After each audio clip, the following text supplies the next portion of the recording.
பாட்டி எலுமிச்சம்பழம் எவ்வளோ? 5 ரூபா. 5 ரூபாயா? ஒரு காய் 5 ரூபா. ஒரு காய் 5 ரூபாயா? சரி பாட்டி, அதில் எத்தனை பழம் இருக்கு? 60 பழம் இருக்குது. 60 பழமா? சரி, இப்போ அது மொத்தமாக எனக்கு வேணும், நான் ஒருத்தங்களுக்கு கொடுக்கணும். அப்போ எவ்வளோக்கு தருவீங்க எனக்கு? 200 ரூபா. 200 ரூபாய்க்கு ரவுண்டாக தந்துடுறீங்களா?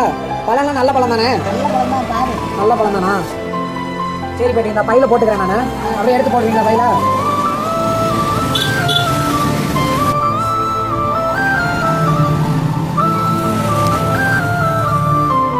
பாட்டி இந்தாங்க 200 ரூபா காசு இருக்கான்னு பாருங்க. இருக்குங்களா? இந்தாங்க, நான் ஒருத்தங்களுக்கு பழம் வாங்கிட்டு போய் தரேங்கண்ணல்ல, அது உங்களுக்கு தான். இல்லை உங்களுக்கு நான் கிஃப்டாக கொடுக்குறேன், நீங்களே வச்சுக்கோங்க. காசையும் வச்சுக்கோங்க, பழத்தையும் வச்சுக்கோங்க, கிஃப்ட்டு உங்களுக்கு வச்சுக்கோங்க. இது வேற யாருக்காவது நீங்கள் வியாபாரம் பண்ணிக்கோங்க. 2 பழம் மாதிரி இருக்குது. இல்லை பாட்டி, பரவாயில்ல. சரி, போயிட்டு வரேன் நான். பாய் பாய் பாய், போயிட்டு வரேன்.